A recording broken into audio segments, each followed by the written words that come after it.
Warta Sunda nyuguhkeun informasi ki Sunda keur balarea. Disarengan ku sim kuring, pun Widiani Sapadri, salami 5 menit ke payun, sim kuring baris nyarengan pamirsa dina acara Warta Sunda. Edisi Ping 23 Februari 2020 hiji.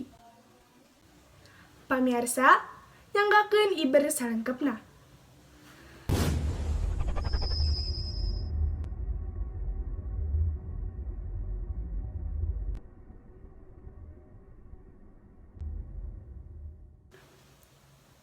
Dino Show, salah sahiji tempat pintonan dinosaurus di Bekasi.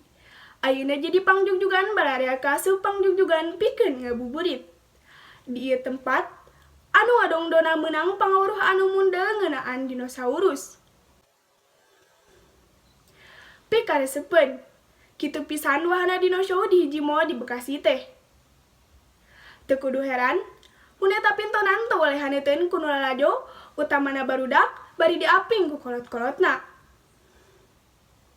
Pintonan Dino Show teh nyaeta pintonan ngeunaan dinosaurus sato purba nu geus musnah ti alam dunia. Pintonanana dari apisan, sajabati lantaran wangun dinosaurus meh sarimbag jeung aslina, oge lantaran dilojong ku sanepek nu matak hookeun. Seli jeung Risma, warga Bekasi ngaku lalajo Dino Show teh resep kacida.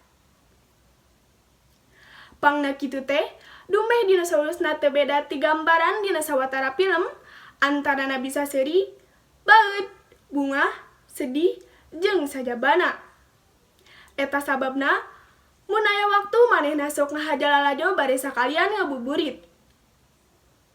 Mun taya harungan mah, eta pintonan bakal aya di Bekasi tepi ka tanggal 15 Juli nu bakal datang. Pamirsa, sakitu warta anu tiasa kapidangkeun dina danget ieu. Sim kuring pun Widiani Sapadri, seja amit mundur amit mungkur. Wassalamualaikum warahmatullahi wabarakatuh. Hurip Sunda.